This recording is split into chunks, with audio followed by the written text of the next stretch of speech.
Good morning and welcome to the Wonder Files, the podcast that looks into the strange and amazing and out of belief kinds of events that happen in our lives. And I'm really excited today that we have Rose Thornton with us, who I saw on a podcast some months ago now, where she talks about a temporary death experience. You know, for 20 years, Rose enjoyed a national reputation as an expert on old houses. She's the author of 10 books. She has been featured on everything from PBS's History Detectives to BBC Radio. In 2016, her husband committed suicide, and 2 years later, Rose was diagnosed with a life-threatening illness. After a routine medical procedure, Rose bled to death. In heaven, she was told that if she agreed to return to Earth, she'd be restored to wholeness. Subsequently, the medical tests affirmed that not only had the disease disappeared, she also was healed of the crippling grief. Ladies and gentlemen, children, if you're there, here is Rose Thornton. Thank you. Gosh, where to start? I think that covers the whole story. It had a happy ending. I guess it's funny. I have a dear friend. Her name's Ellen Dye. She had a remarkable near-death experience. And she told me way back in the day, shortly after this happened, she said, you may end up giving talks and sharing with people. And she said, nobody cares about the backstory. All anyone wants to know is what's it like when you die? And she was right. When I first gave this story, I would spend 10, 15 minutes on the backstory. And then I realized people were fast forwarding. All he wanted to know is what happens when you leave Earth, which is understandable. I've probably received, 10 to 15,000 emails, probably closer to 15,000 in the last 2 or 3 years when one of these podcasts went viral. And I get asked the same questions again and again, which is very sweet. But one of them is, uh, in my story, I mentioned that everything I really am went with me. And people are so gratified to know that their loved one, which sometimes is a child or a spouse, still retains their essence, still retains that stuff that made them who they are on this earthly experience. The other email I get a lot of is that I was told that the angels told me, we know that life on earth is hard. And that is so comforting. It was comforting to me. And apparently it's comforting to a lot of other people too. So I'll try to get to the good stuff very quick because the stuff that happened before my NDE, which I prefer to call a temporary death experience, you and I were talking a little bit before this started about the fact that I consider the near death experience to be a bit of a misnomer. In my opinion, a near-death experience is an example I give is if you're on the country road in the dark and you're having a good time going home one night, and then you see a very large truck headed in your lane, and at the last minute, somebody swerves and a tragedy is avoided. That's a near-death experience. Whereas in my case, and probably the case of a whole bunch of people who've glimpsed the afterlife, we died. And I've even had people argue with me about that. What is death? Well, I believe death is the cessation of a heartbeat. When your heart stops and there's no medical intervention, you have passed on. And these are the folks who see some really cool stuff. I had a friend who had an open heart surgery and they stopped the heart and put him on a heart-lung bypass for 2 or 3 hours, and then they restart the heart. But that's different. Anyway, I don't mean to get too deep in the weeds about what a death experience is, but it's amazing the number of people who try to disqualify this on some level. In the beginning, after this happened to me, and it happened September 2018, I just couldn't tell. I couldn't not tell everybody I encountered. And there were more than a few people that were very intent on talking me out of my experience. And I grew to become more discerning as time passed.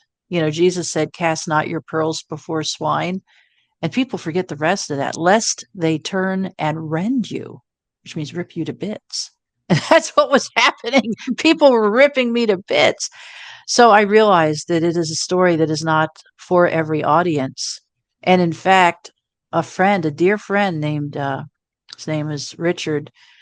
He was a hospital chaplain, and he said, "Stop sharing the story with friends. Write a book. And then the people who want to hear the story will reach out to you," which was really good advice. But yeah, I know there's a bunch of reasons to not believe what happened is real. And in my case, as you said in the beginning, and which is very accurate, at the time of my death, I had stage 2 cancer. In other words, it had already spread to nearby areas.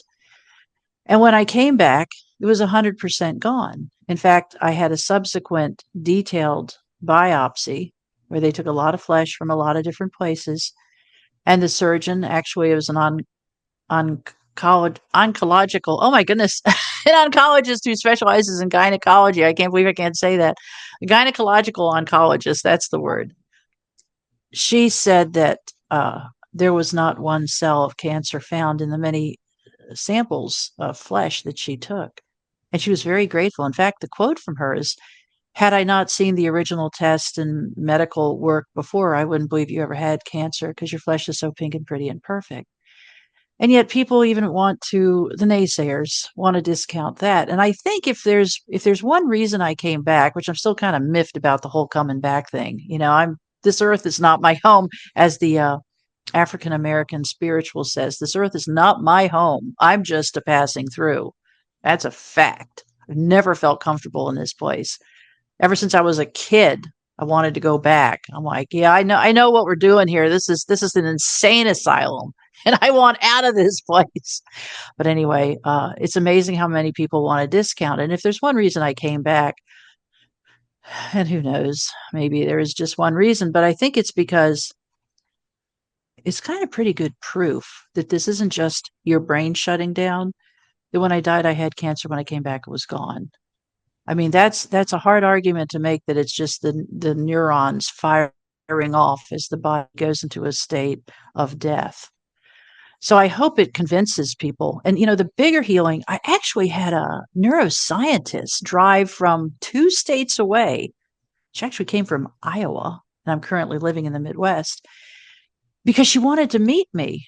And I was just so impressed by that. And I told her the story. We had dinner together. And then I ended up running into her for breakfast the next morning, which was really cool.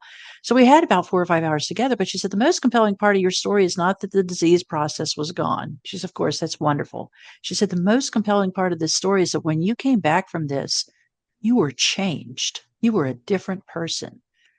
When you died, it's true, when I had passed on, I had all these fears and regrets. And as you mentioned, the suicide of my husband, and I did this, and I had so much self blame, which is absolutely normal, absolutely typical. That's the horror of losing a child or a spouse to suicide, is the self recrimination. She said it wasn't just the physical healing or even the mental healing, which it was. I came back different. She said, "But you changed your whole life." And I did. I sold off most of my personal possessions. I even had a nice car that I sold off, and I bought a very economical used Prius C, which is a Prius about this big. And then I drove 1,000 miles to the Midwest because I like watching corn grow. And people laugh at that, but that's a fact. I even had a dating profile for a time, and it says your favorite hobby. And I put watching corn grow. And people thought, oh, what a goofball. But no, I do. I like things. Love watching trees grow. I love watching trees sway in the wind. So she said, this neuroscientist said, that is the most remarkable part of your story. Human beings don't change in the blink of an eye. She said, but you did.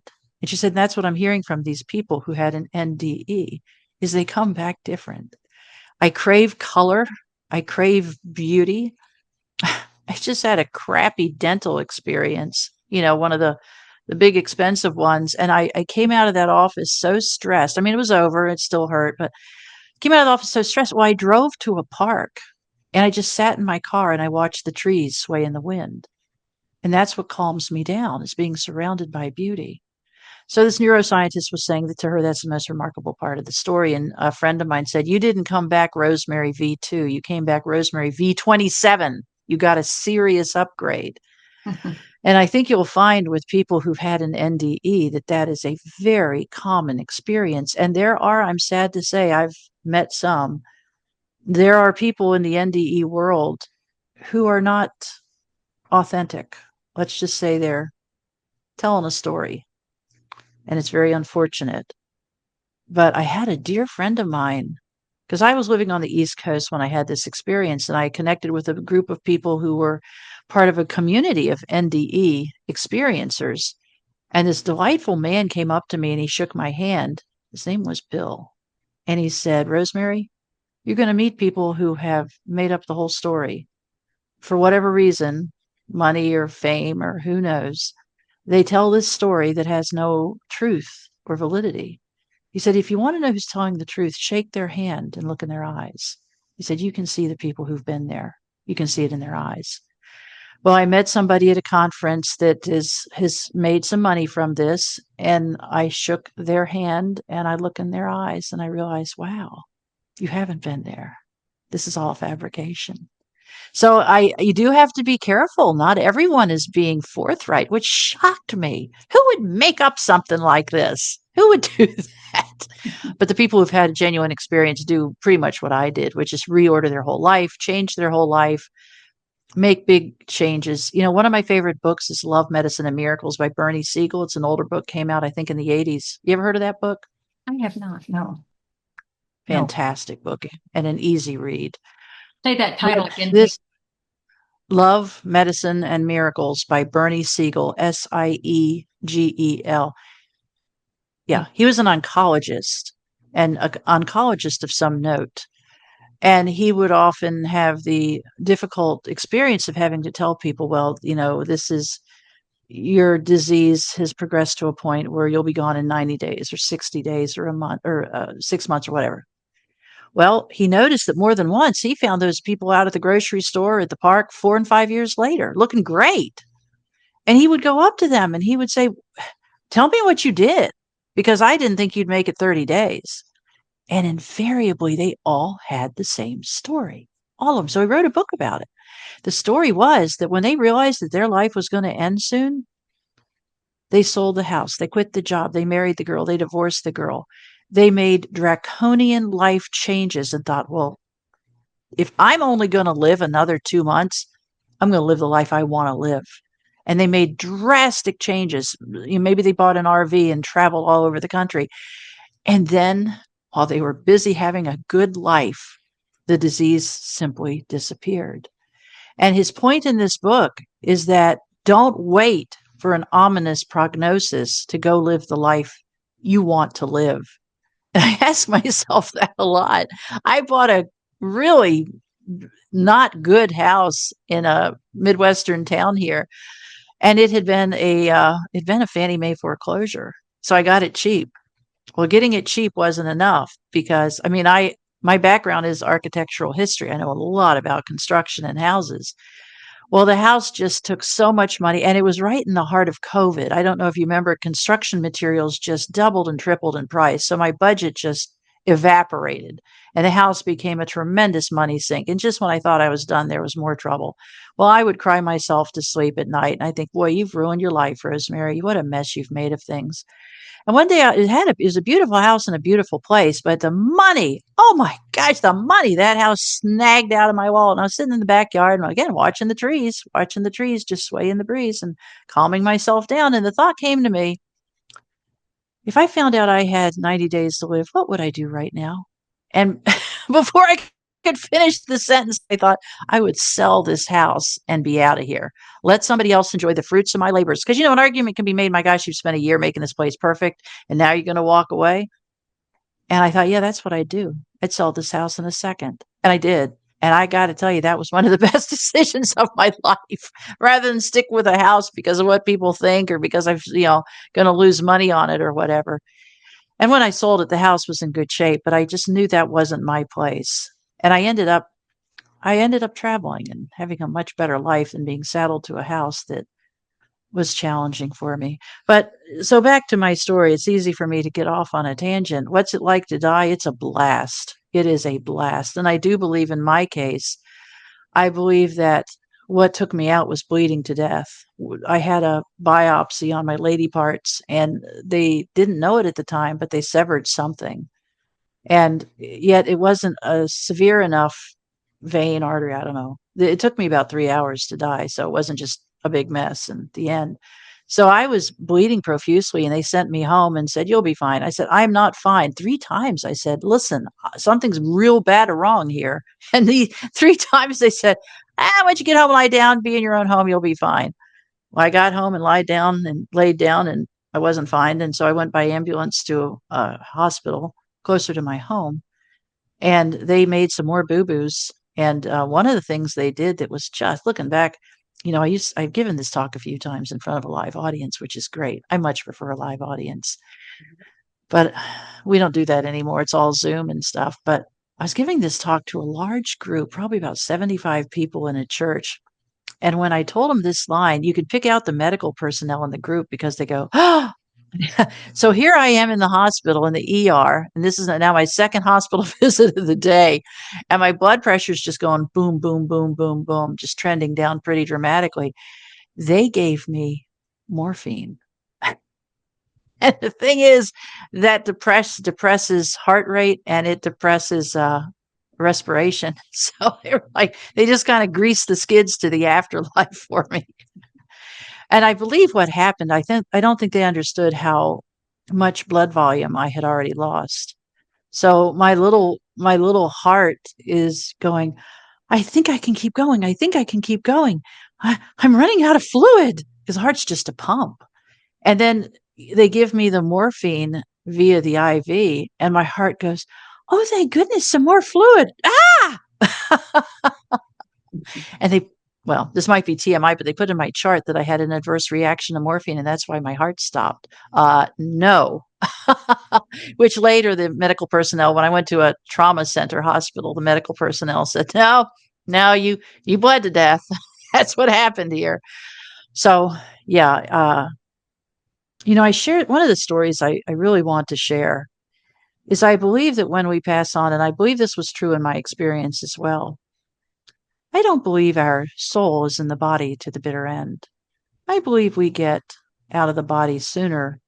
And I also think that sometimes what looks like a horrible death to us observing something or knowing about something is a different experience for the person going through it. And years and years and years ago, probably 40 years ago, I read an article in a magazine because, back in the day, we all got women's magazines and, the Reader's Digest. We had all these magazines. And I used to read them cover to cover. But there was a story about a man who came home from work one day and he entered into his large foyer of his beautiful home and there was some crazy guy waiting for him behind the door.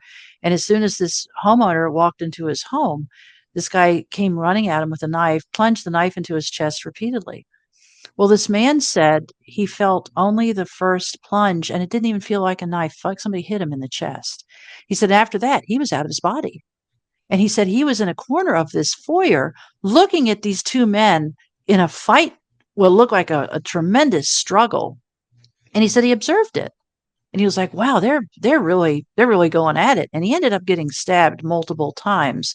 And it turned out a neighbor saw the man running into the house and all that. And so paramedics were called and he was saved, barely, but he survived it.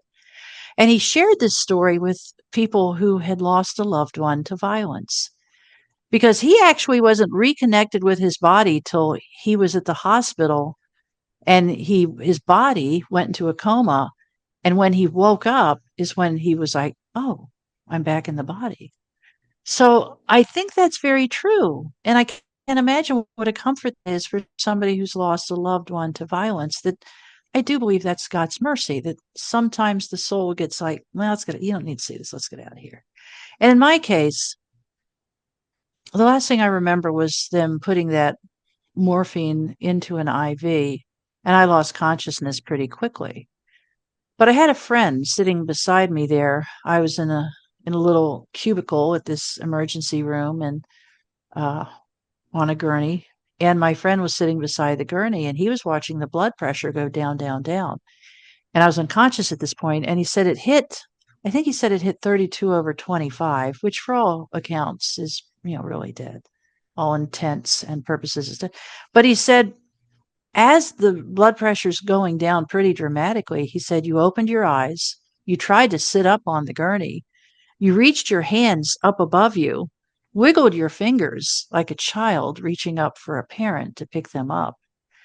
And he said, "You said something that I couldn't hear." And he said, "And then you flopped back down on the gurney, apparently lifeless, and then the blood pressure read error, which meant it was lower than 32/25."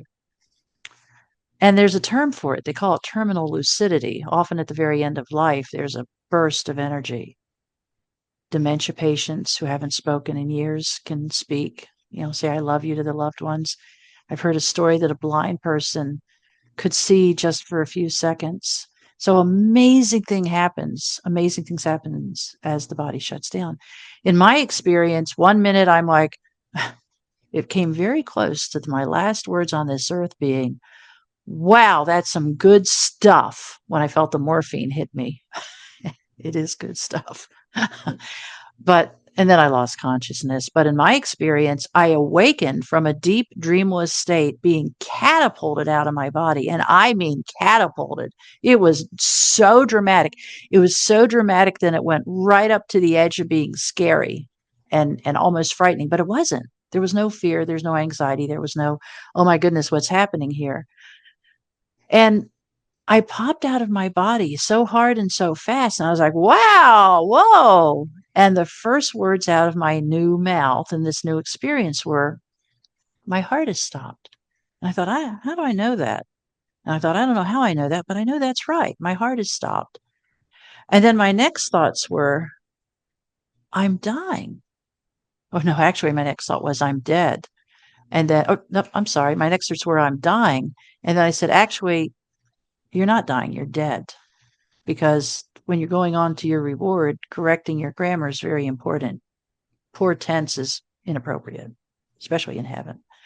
So I thought you're pretty funny. And I laughed out loud because I thought, I am dead and here I am worried about the Queen's English. It's pretty funny.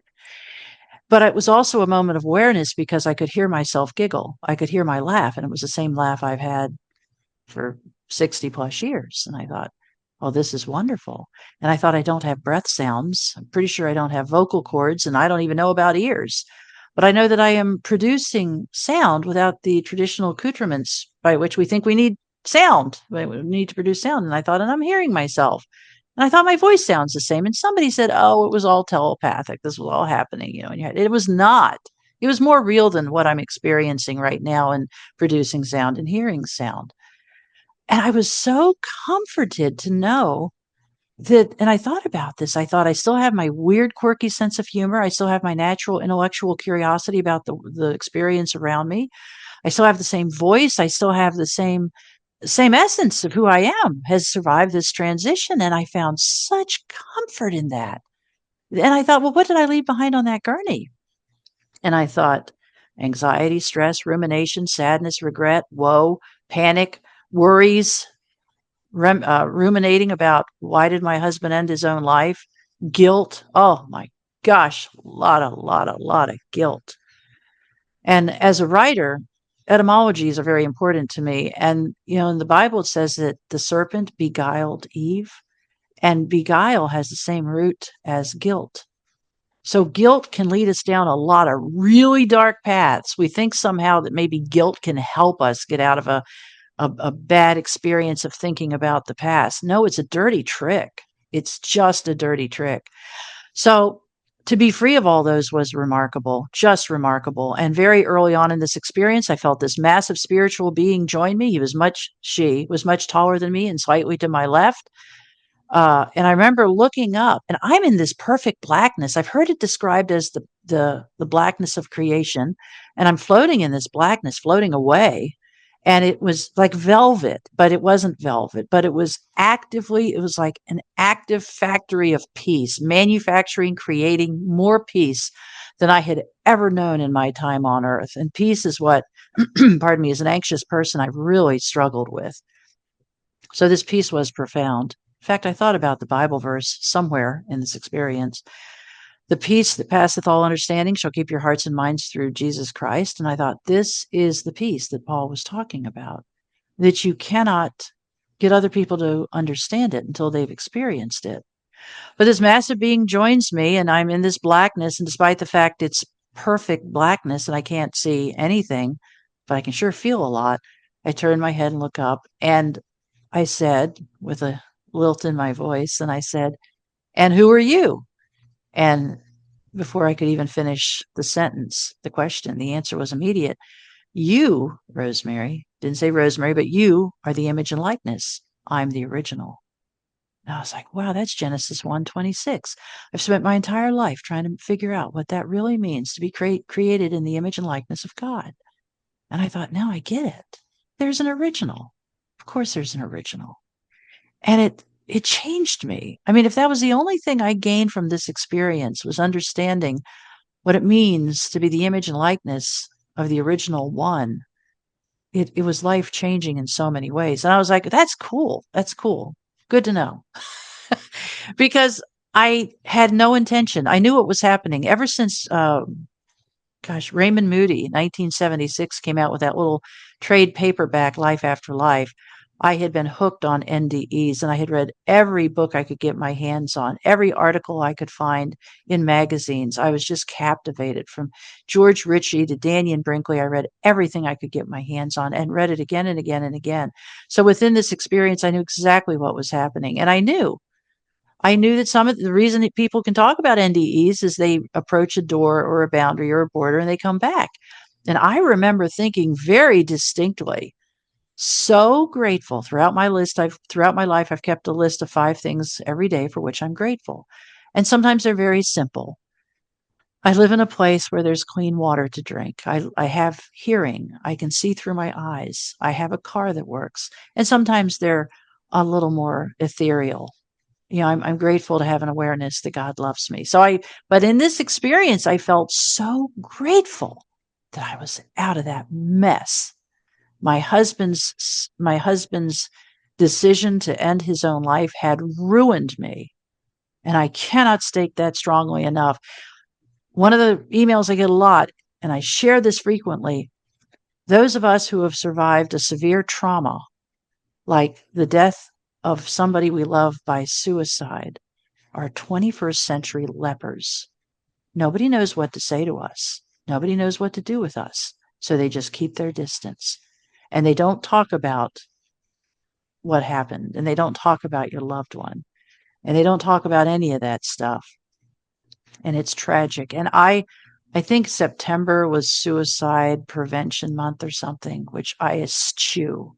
I deeply resent the social media oversimplified approach to suicide prevention, because when somebody, and who knows the age, but when somebody past a certain age, like an adult, decides they're out of here and they're going to end their own life, there is nothing a spouse or a loved one can do to stop it.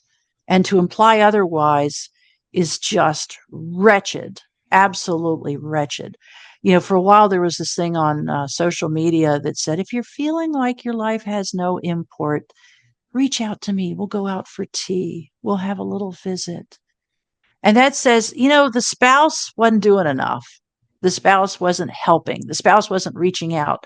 And I know in my case, I prayed for my husband 3 times a day. I loved him. I cherished him. I made him magnificent meals when he came home from work. I mean, I did everything you're supposed to do. And above all, I really cherished that man. And it wasn't enough. Wasn't enough. If we want to get serious about suicide prevention, we need to look at people like me, which we're called suicide survivors. It's people that have survived the suicide of a close loved one. Depending on whose statistics you look at, we are 14 to 40 times more likely to take our own life. 14 times is a lot. 14 to 40 times more likely to end our own life. That's who we need to be looking at. But what does society do? They discard us. They don't, the phone stops ringing. I got a text 1 year to the day after my husband ended his life from an old friend, because when my husband did this, the friends disappeared like rats deserting a sinking ship. They could not get away from me fast enough. But I got a text from an old friend, and I'm like, oh, somebody's contacting me. This is so exciting. And I look at my phone, and this person said, do you think he killed himself because you were having an affair? And that's like the question, have you stopped beating your wife? How do you answer it? And it broke me. I cried for I sunk into a deep depression for 2 or 3 days over that because no, I was not unfaithful to my husband at any time throughout our marriage. But you know what? There are women who are unfaithful to their husbands and then their husband kills himself. And it's still not their fault. There is nothing I could have done to make my husband do this, and there is nothing I could have done to stop him from doing this. And those are the facts. And I hate this that we're still beating up suicide victims. Man, back in the 60s and 70s, when a woman was a victim of sexual assault, they would drag her into the police office or the courtroom and they say, "What were you doing out 2 in the morning? Why were you wearing that leather miniskirt?" She'd really been wearing those high heels. And that's what we're doing with suicide victims now. So-called enlightened society, we're still beating up the survivors like me. And I did have a plan to end my life after he did this. And it was very specific. And I had a way, I studied things. I studied how to do it quickly and efficiently. And it was only the grace of God that saved me. So, yeah, I wish if I were queen of the world, I'd find a way to find everyone who suffered the loss of a loved one to suicide. And I would hone in on them and forget all this generic suicide prevention stuff. Hone in on the people who are legitimate, known risks and help them. I'm in a social media group of Sisterhood of Suicide Survivors, is the name. And within that group, which has about 1,500 members, we've already lost 4 women to suicide because nobody knows what to do. And I didn't mean to go down that path, but it's a sore point with me. And I was saved by dying. And that's a pretty dramatic way to be saved. And I think the reason I was saved by dying is I knew that I was staying alive by sheer will, not taking my own life by sheer human will. And I was kind of running out of road on that. And I think it was my daily prayer was, God, either heal me or let me go. And my other prayer was, I can't handle any more hard decisions. And my other prayer was, when I die, and I knew it wouldn't be long, no life review. I didn't want to see myself going through this again. Once was bad enough. And they say when you have a life review that you see the good things you did and the not good things you did. And I know I did a lot of not good things after his suicide, from becoming dependent and abusing prescription medication to abusing alcohol. I did some not good things and I regret it. But you know what? When you're drowning, you'll grab any raggedy looking board that floats by. But one of my first thoughts in this heavenly experience was, I got away clean. I didn't, I did this while pursuing medical care. So my children would know I did not do this to myself. This was a medical mistake. And I thought about this as I was floating in this darkness. And I remember thinking very distinctly, uh, I got an early release for good behavior. I really felt that. I always assumed I'd live into my 70s or something. And I thought, no, God let me out. Heal me or let me go. Thank you, God. I got let go. And I think it's 2 Corinthians 10. I think it's 10:4. I'm not sure, but it says God will show you a way out. That had been my daily prayer ever since he did this. Was, God, show me the way out. I just want off this earth.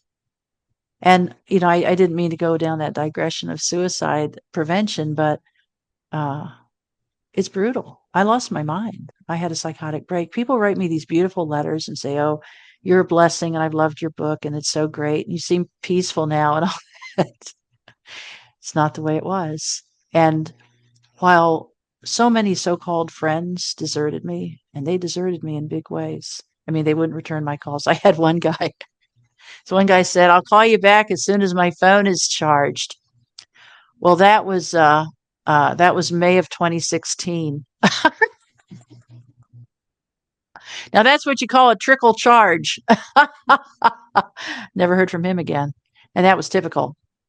But there were people who rushed into the fray and saved me, people on the periphery of my life. And you know what I love? The people who saved me were what the world might call working class. Because my husband had been a lawyer, I had been a fancy pants writer, I'd had some success, and we had fancy friends, and we'd have parties at our home where we had judges and politicians and lots of impressive people we rubbed elbows with. And then after this happened, they were gone. They were just gone. And the people that rushed in, this one woman who took me into her home for 4 months, her name was Tracy. She was a realtor. Uh, she she really was on the periphery of my life. And I had lost the ability to eat, and I dropped a tremendous amount of weight. And she kind of she sat down the first night at her house. She sat down with me to eat and put this beautiful meal. And I remember it was uh, it was a fillet of fish, just a fish fillet, and it had like lemon pepper seasoning or something. And she put some boiled carrots in front of me. And I looked at her and I got emotional. I said, Tracy, I guess no one told you, but I can't eat. I can't swallow food. I'm living on those protein drinks. I've lost the ability to swallow anything but liquid. And she looked at me, and we were with her husband, and she held my hand and she said, we're going to start with a prayer. And she prayed a beautiful prayer. And she said, God help Rosemary to learn how to eat again. And may this food be a blessing to her.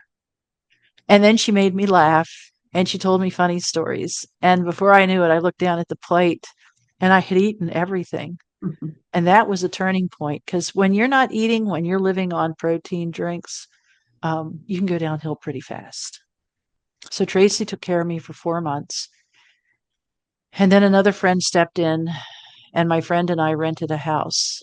And my friend is described in my book as Effie, was his name. And we got a big house with 3 bedrooms and 2 baths, and we rented it. So he had his space and I had mine. And he was just a good person that didn't want me to die. So he took care of me for 2 years. And by take care of me, I mean he would also beg me to eat, and he would make dinner every night. And I'd say, I can't eat tonight. I can't. Today's not an eating day. And he would go ahead and make a plate, and then he would follow me around the house with a plate of food, with a fork and a napkin, and he'd say, yesterday wasn't an eating day either. You really need to eat something. And so the people who tried to save me, I mean, I think about that and I think, what what a thing, you know? That people look at me, who I'm nothing special, absolutely nothing special, and they think we want to save her. It's just incredible to me. So in this experience, um, still in this experience, floating away from my body, I felt angelic beings join me, and I couldn't see them still, but I could feel them and I could hear them. And I could easily sum up this whole temporary death experience with 3 words, which is what those angels said to me in essence, in summary, was, welcome home, dearie. They were so glad to see me. My whole life, I have been such an oddball and a weirdo. And that person, even as a kid on the playground, I was that one off playing by myself. And I did have some friends, but I was fascinated by weird things, trains and houses and cars. And the other little kids are like, look at my Barbie doll. And I'd say, well, let's take those arms and legs off and see the means by which they're attached. Because it wasn't a destructive thing. I'm like, how do they get them to swivel and yet they don't come off? What is this magic that they do? So yeah, I was a weirdo, but in heaven, what the angel said was, welcome home. And I had found my tribe. I found my people, and it was there. And they said that was a hard one, wasn't it? You know, as in life. Oh, it was, and I don't want to go back. They were like really, really proud of me. How and one of the takeaways from this was that God really likes us. That God doesn't say, when you accomplish this, when you do that, when you finish this, my gosh, can you not finish anything you start? Can you not achieve anything with your life?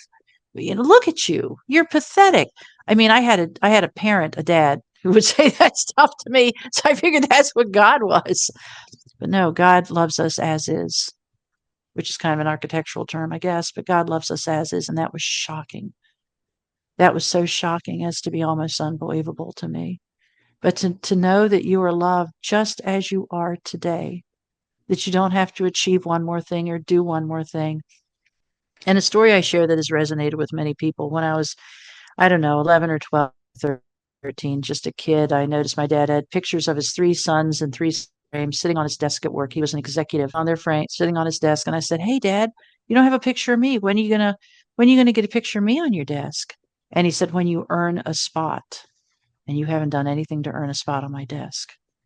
So I think that's why I became an overachiever. I'm actually not that bright, but I wrote books because I figured, it was a way to, I don't know, prove my worth or something. Writing those books was, I don't know, like God delighted in me. Like God looked at me, and when I'm the queen of doing surprise things that probably weren't the best idea in the world, God would look at me and say, "Huh, look at her. Well, she'll learn something from that and go on. It's all okay. It's all good." It was amazing. You talk about unconditional love. What about unconditional like? If somebody loves us no matter what. But yes, it was like going home.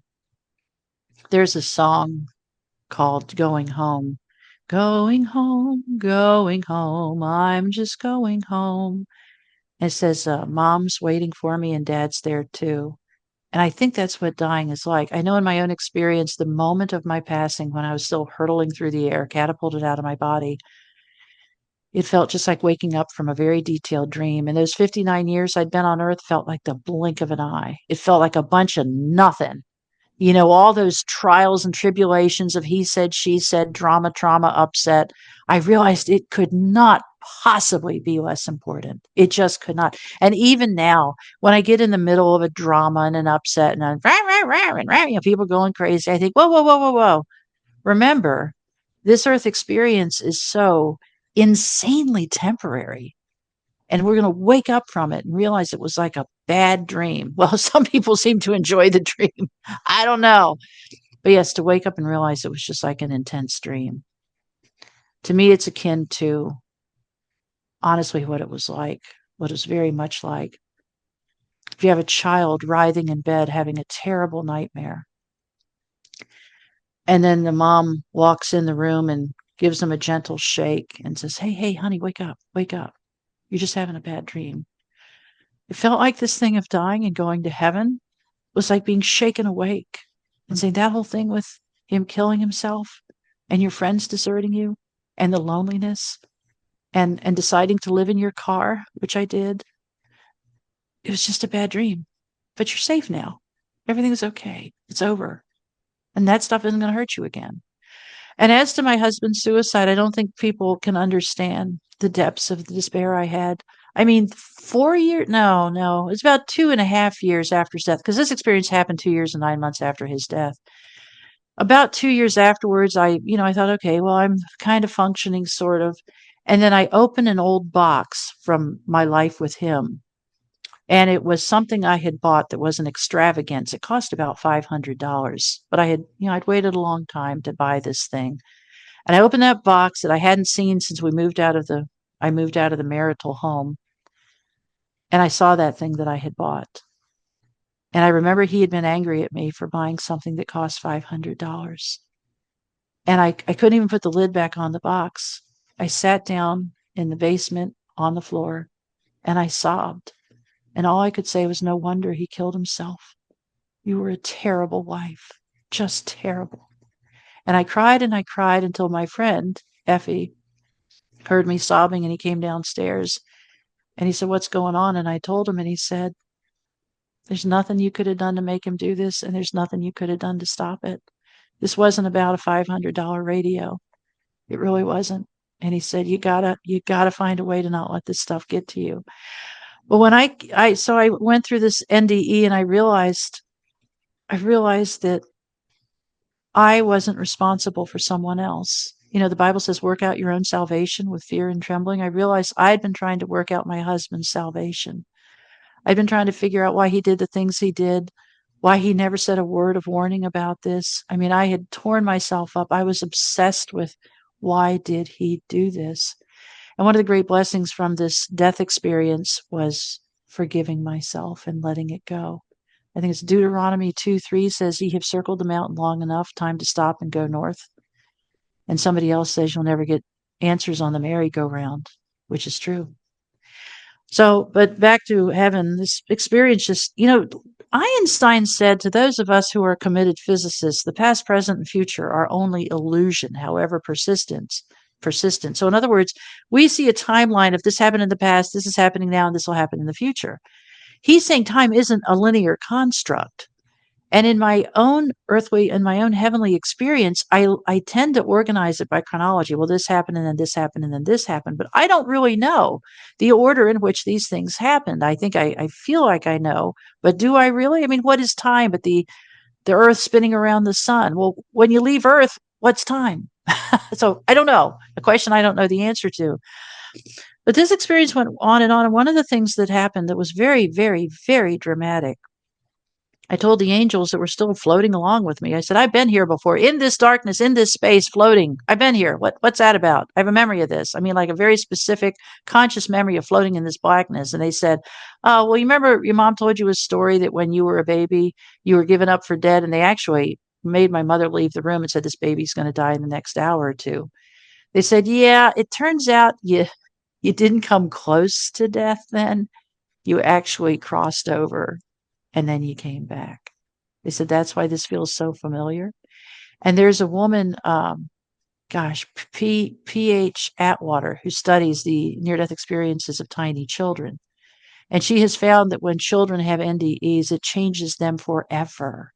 And they become the weirdos and the oddballs. And I remember telling the angels when they revealed this to me, I said, that would have been real good to know 59 years ago. And I said, what? Doesn't matter now because I'm on my way. We got a plan. I'm out of here. But there were so many things the angels told me, so many things that were life changing. They comforted me, they loved me, and I just cannot describe how much peace there was and how much they just liked me. As somebody who's felt their whole life feeling lonely, I mean, in my youth, I would make friends, and then my friends would make fun of me and go away. And it's hard. It's hard when you're a kid to be the oddball. Everyone wants to fit in. So ultimately, in this experience, and I never saw my people. Everyone says, oh, did you see your loved ones? I did not see my people. I had the angels with me. But in this experience, I wish I could remember the transition. But I went from floating to being on my feet in a white room. And I have no memory of the transition. And maybe I saw my people in that time that just lost to memory. I don't know. Because I think if I'd seen my mom, I would have been, yep, I'm done, not going back, nothing to say or do. I'll never go back no matter what. So I'm in this white room and I'm looking around and there's no light source. The light is being produced by, I don't know, the walls, the floor. There was just light everywhere. Beautiful, perfect, pure white light. Did you know the most pure light has or the most pure white has an element of blue in it? Anyway, it's perfect white. And there was a light mist falling. And the mist wasn't just falling, it was like dancing, swirls around me. And I saw in the distance by maybe 10 to 15 feet, I saw a door. And having been a fan of the NDEs, I knew what that door was. That door was the line of demarcation through which I would soon pass. And this whole 59 years on this insane asylum would be over. We're done, Chief.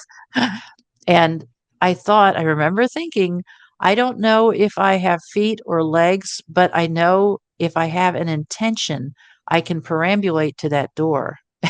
It just cracks me up. I use the word perambulate. And so I did. I focused on that door and I thought, okay, I'm going to go to the door. And I don't know why I didn't look at my hands, look at my feet, figure out what I'm made of, but I didn't. And I've read that's very common. But I remember trying to focus on an individual droplet of light. And I asked the angel that was accompanying me, why can't I focus on a droplet? Now, next time you're in a fog, think about focusing on a droplet, a vapor droplet. But I could not. And the angel said, your spiritual eyes have not acclimated to this new environment yet. But she said, what you're seeing is not a droplet of water vapor, but particles of light. You're being prepared for your journey to heaven. That some people die with a disease process or a limitation so heavily imprinted or imposed on them that they think it's part of their identity. As my friend said, leave your muddy boots at the door. But the angel said that we have to be prepared for heaven. And I thought, oh, okay. Pardon me. In my case, my preparation, which is moving those 10 to 15 feet to get to that door. So actually, the angel said, think of it like a spiritual car wash. And in this experience, I saw that door, and I don't know exactly where, again, in this timeline in that white room, but it was made clear to me if I agreed to go back, I would be restored to wholeness.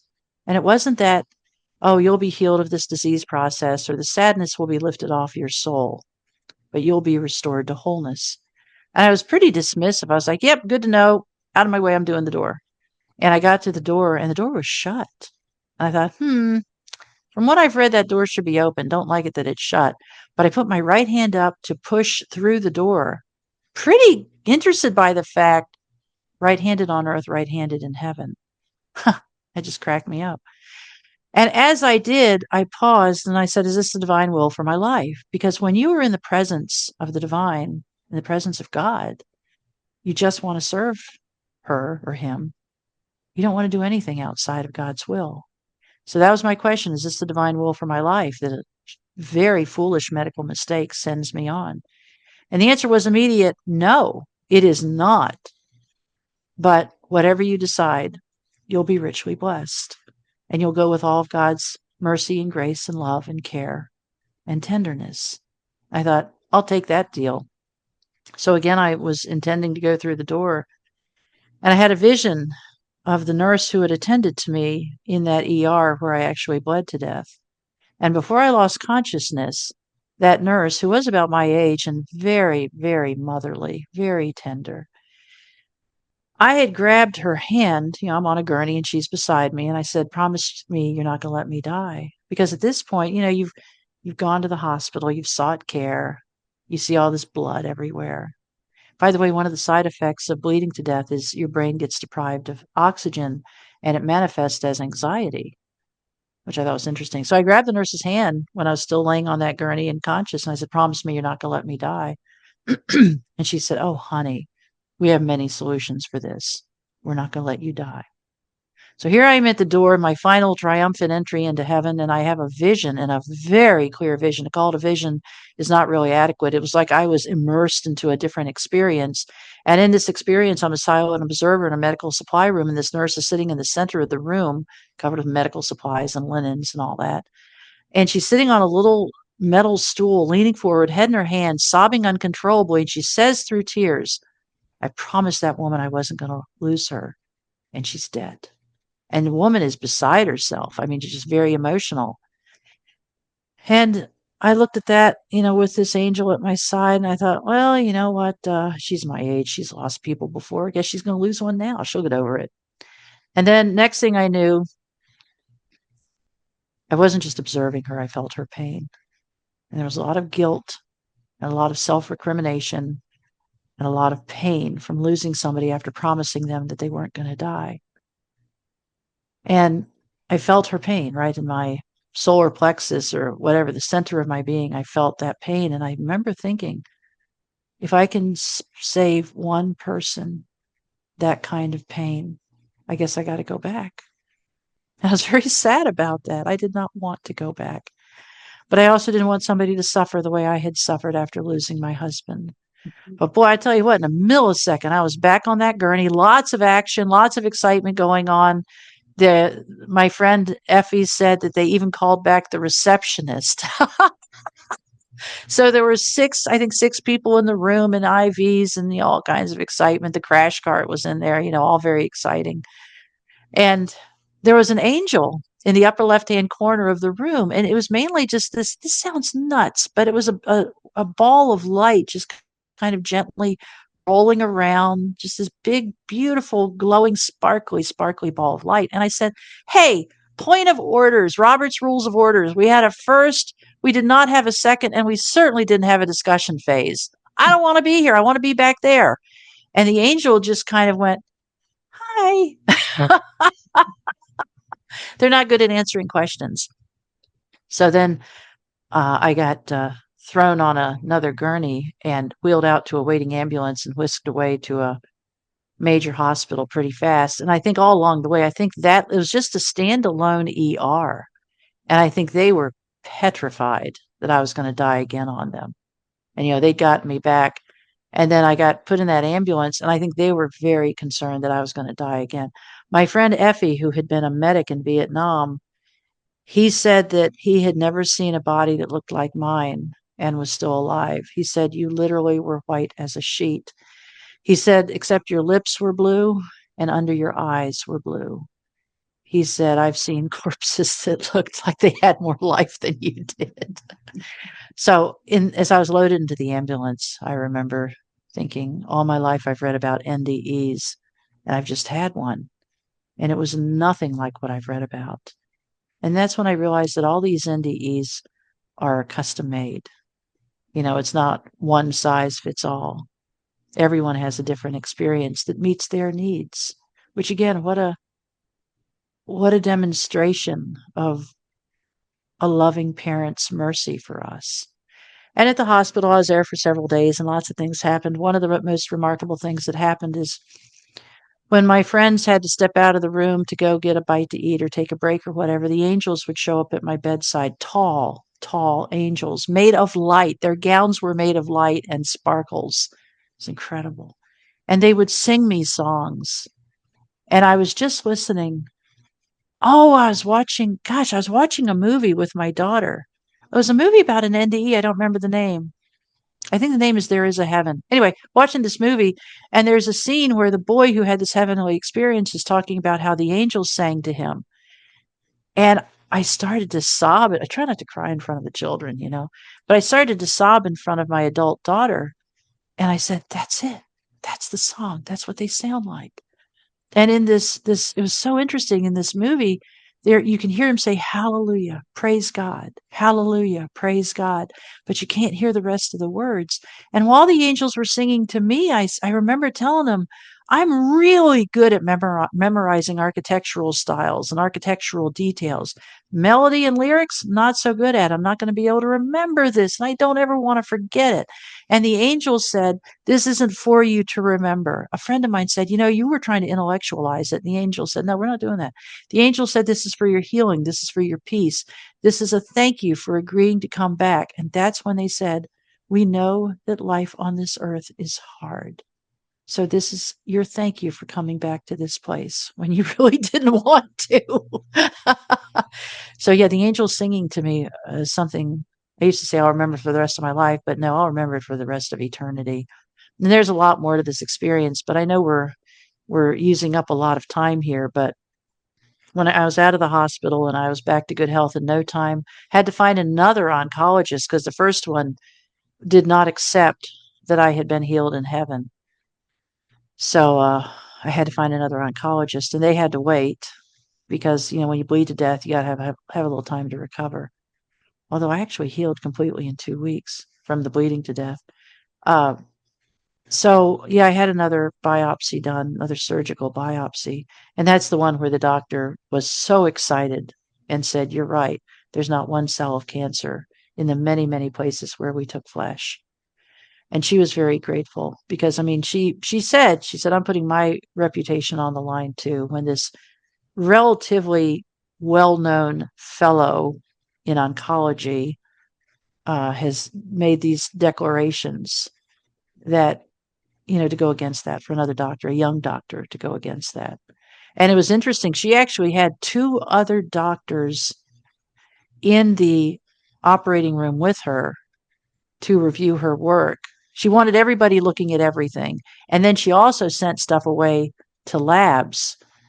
In other words, she wanted to be 100% sure, and everything came back fine, clean, and negative. So it was a very dramatic healing. And of course, as I started with, there are people who say, "Oh, none of this happened. It's your brain, blah, blah. And you never had cancer in the first place." Well, the fact is, what sent me to the doctor to begin with was some very, very alarming symptoms. And all the symptoms were pretty scary. And that's what made me go see a doctor. And the very first doctor I went to see said, told me what I had and sent me to an oncologist. So it was actually, I ended up being seen by three doctors. And no doubt no doubt what was wrong. So it's a very dramatic thing. The bigger healing, I'm very grateful to be healed of a nasty disease, but the bigger healing, people don't, sometimes I don't know if people understand this. The bigger healing was I was liberated from all that guilt and sadness and crushing pain from my husband's loss and my own sadness and despair. And it turned into normal grief. It turned into, I wish he hadn't done that. I wish we could have grown old together. I wish he was here to just sing with me or laugh with me. But that catastrophic feeling of, I will never get over this was gone. And the angels told me that it had all been encapsulated, which I thought was a fascinating term to use. In architectural preservation, if you find a contaminant, it's often recommended to encapsulate it, seal it up good rather than remove it. Because sometimes in the removal of a contaminant, you produce more of the whatever you're trying to get rid of, you release it into the air. So I thought it was pretty cool. The angel said, yeah, this was a bad thing and this happened, but it's been encapsulated. And it's a thing. You'll always remember this, but it can't hurt you anymore. It can't cause this pain. It's not dangerous. And that was huge. So yeah, soon after this is when I decided to sell everything and move west to the Midwest, which I still love. I love the Midwest. Midwest is a great place if you want to see things grow. Man, we got cornfields, soybean fields. We don't have cotton. We don't have tobacco, which where I was from, they had that. But we got stuff growing everywhere. That's great. That's great. Thank you so much, Rosemary. We'll have to have you back for a part two to kind of more about, I think the part two would look like more about your observations in terms of impact on your current your existence day to day. And you still enjoy telling this story, or is it getting kind of old for you or Uh, I figure that, well, it's interesting. And I went to vocational school. It's kind of funny. It was decided I wasn't smart enough for college. So they sent me to a vocational school. And at the vocational school, I learned, I took auto tech so I can fix stuff. But I also took speech and broadcasting. So I learned how to talk, got rid of the Southern accent. Uh, I, I tried to remember that this is my quiet ministry. And it may be my 68th time telling it, but maybe there's somebody who's lost a child or a loved one. It's their first time hearing it, and they might need some peace from what they've been through. And it's always my hope and prayer that my quiet ministry can bring some calm and comfort. Like that, my first prayer, one of my early prayers was, please heal me so I can help others. A friend shared that with me. And by the way, my friend became a licensed therapist. She had lost somebody to suicide too. And that was her prayer. Please help me so I can heal others. And that became my prayer. So maybe if just one person hears this and feels like, yeah, I'm not a leper. Somebody knows the pain I'm in and there's a path out. I think the one of the powerful things you said today, among very many of the powerful things you said today, was the how there's a tendency of other people to run away from the victims, the secondary victims of suicide, the people left Yes. behind and with their guilt and their griefs and their questions and their anger. And then but we're just we want the rest of the world wants them to move along, but so we can move along too, and it's pretty self-centered really, and it's just awkward. You don't want to do more damage with what you do say or ask. So it's some tenuous ground in there. And I'd love to talk to you more about that at some point. There's a book. You want to tell us about your book?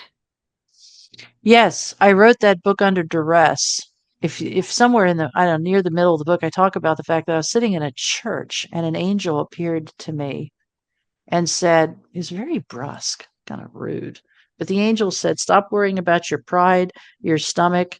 And I think money was the other one because I had some money problems. And the angel said, get that book done. I'm like, what? Okay.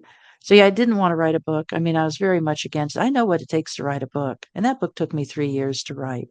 But yes, so the name of the book is Remembering the Light, How Dying Saved My Life. Is there anything in the book, and it's available on Amazon, I believe, through And Amazon. it's an audiobook. I spent a lot of time in a sound studio getting it turned into an audiobook. So it's available as Kindle, as a paperback, or as an audiobook. Very good. And is there, if you were to update it with your life since the time of its writing, is there a sequel that you can imagine? Is you think, next time I write a book, I want to include this? Nope, No. no sequel, Okay, no very nothing. tells the story. And then you've got a couple of websites, temporarydeath.com, Yes, temporarydeath.com. And then that's a big, long YouTube link that I'm looking at that you sent me. yes. You could just search for Rosemary Thornton or Yeah, if you look for Rosemary Thornton plus NDE, you'll find a lot of stuff. or Yeah, something. I need to I need to clean up that thing I sent you. That was mainly just because some people want to know if you know how to form a sentence without saying six times. So that's why I sometimes include a link so people can say, "Oh, she does know how to talk somewhat coherently." No, you're wonderful. Your language skills are great, and your Thanks. humor is just so appreciated. And is there anything you'd like to add today? And Um, I thought it was excellent and told me so much more. I did see like I told you, I watched you on a much earlier podcast, and I believe that this was like it was smoothed out around the edges. There was nothing wrong with the first one, but it was kind of like a lot of the stuff is settled into something you can put words to maybe a little better than for the people who haven't been to heaven yet to put that into words that are understandable to us who have not shared your experience. But I do appreciate so much, and the timing and the 7 or the 7:30 and with the different time St. Louis, where you are, and me, and not Tucson, Arizona, which never changes time. There is a metaphor. But Tucson, Ah, time. Yeah, we don't do the daylight saving time thing. Arizona does not. And I moved here 6 years ago, and I loved. I was wondering how that would affect me. I love it, but now it's just really darned inconvenient because all these other places are changing their. We remain Mountain Standard Time because we never change. Anyway, thanks so much for working through the problems of getting here and being with us on this podcast known as the Wonder Files, and we'll stay in touch. And if somebody wants to reach out to you, there's a way on your temporarydeath.com to reach you there. Yes, yes, there's a contact Rose button on that website so people can send me emails. And Very, I want folks to know I do read every single email. Responding to them has been challenging. I do take a moment and say a prayer for whomever writes me, but some days I get 20 emails a day. That's a lot. and I'm here to testify to the fact that you do answer emails done through the website. And I never, try to answer them. I'll never hear anything from this woman, but you did, and you continue, and I appreciate it very, very much. And I hope you have a blessed day and go on to bless the lives of so many others. Thank you for being here.